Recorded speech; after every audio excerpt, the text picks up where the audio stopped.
Hi, I'm Jella, but I go by Eric, and this is Apple's tech proposal.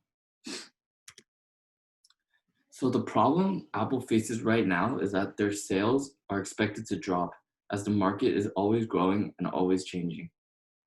Many people in the world right now say iPhones iPhones are beginning to lose their value because other smartphones are like new smartphones are being released that can accomplish the same task, if not more.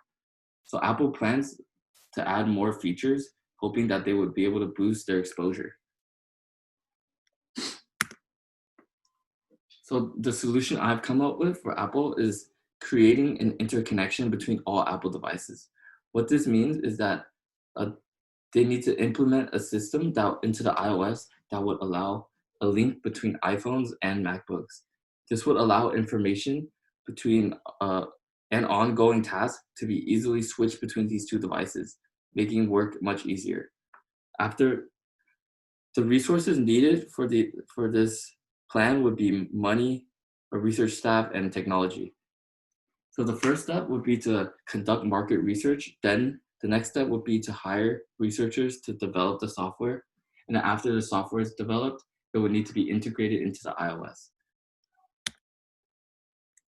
A counter argument for this plan would be some people say many competitors are doing the same thing, such as Samsung and Microsoft. So why would this boost Apple's sales?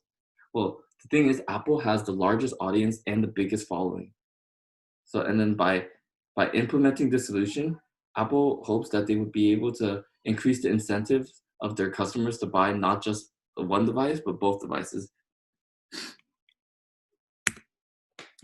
The budget for this plan is roughly around $5 million. The main cost would be there's three main costs, and they would be software development, distribution of products, and market research. So 1 million or 20% of the money would go into market research, 2 million or 40% would go into software development, and the last 2 million would go into marketing and distribution of products. So the timeline of this plan is looking about roughly 3 months, so like 12 weeks. There will be three major checkpoints in this. The first checkpoint would be in week 3, where market researchers begin to start to collect data for the plan. In week 7, where the development of the software begins, and then lastly in week 10, when the product is finished and is launched on a televised event. So in conclusion, with the changing needs and the competition of this market, Apple must prepare something to keep them at the top. This implementation would boost sales of all their products. This change would boost Apple's flexibility of their devices as well as the ease to switch between these devices. That's all. Thank you for listening.